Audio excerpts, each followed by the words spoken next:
of that for me is to use improvisation, yes and instead of disagreeing with you, I will humorously agree with you.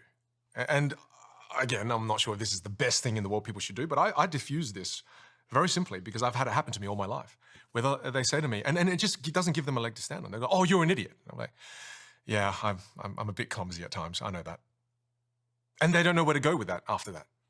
Right? They go, "Oh yeah, and you're stupid." And you go, "You know what? I've done so many stupid things in my time as an entrepreneur. If you've seen some of it, oh, I hope you haven't seen all of it." What's the yes and technique? The yes and is just when you acknowledge what they're saying and you're just building on top of it, right? It's like, yes, and you're right. Sometimes I can be a bit of an idiot. It requires you to remove your ego though. Because again, and you have to be okay with that because we're all flawed human beings. Aren't you letting them win though in that situation? It depends on how you define win. To me, I'm just not going to be hooked into this. Whereas before, I would defend myself. I'd be like, "Oh, what have I done that made you think that?" But I'm not interested. If you're not in the, I love this quote from Brene Brown where she says, it's I think from Theodore Roosevelt, "If you're not in the arena with me, I'm not really that interested in your feedback." What if I'm on Dragon's Den? Okay. Right? And on Dragon's Den, there's 100 pitchers a year. They come into the den, 5 of us dragons here. We're interrogating them. We're asking them difficult questions.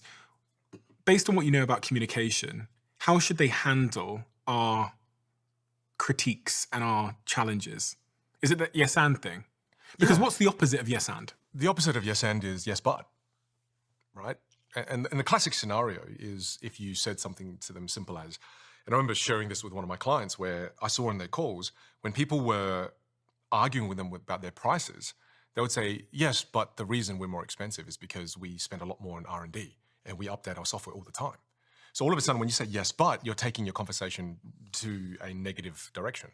But means whatever you say, I'm going to negate that and I'm going to give you my version of reality. Whereas when you say yes and, the same thing, you could critique them and say, "Oh, I think your services are too expensive."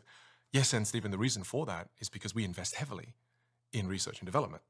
So all of a sudden, when you say yes and, you're taking it in a positive direction. You say yes, but, you're taking it in a negative direction.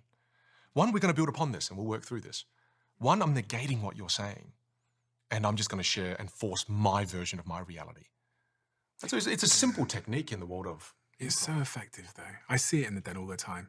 I see when my fellow dragons will be like interrogating someone and I'm watching and I watch some of them, they go, "Yeah, but," and they just get the person's back up. Like they just, it's like, it becomes this real antagonistic exchange. And it reminds me of Tali Sharot, who's a neuroscientist that was on my podcast, who told me they did studies where they put 2 people in these like brain scanners and they got them to agree and scan their brains. And when they agreed, their brains were illuminated. Then in the next round, they got them to disagree at a certain moment. And when they disagreed with each other in these brain scanners, their brains basically shut down because they've gone into... Shut down? It's almost like you could...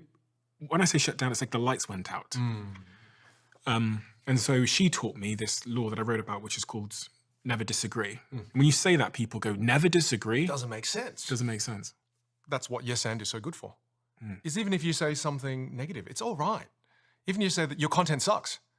Yes, and I know sometimes we put out content that just misses the mark. I'm human. And then there's no fire now because we're not creating the friction to create a fire. And I again take that path because I'm just not interested in just arguing for blatant arguing. I'm just not interested in that. The other thing that people struggle with a lot, and we talked about it a tiny little bit earlier on, is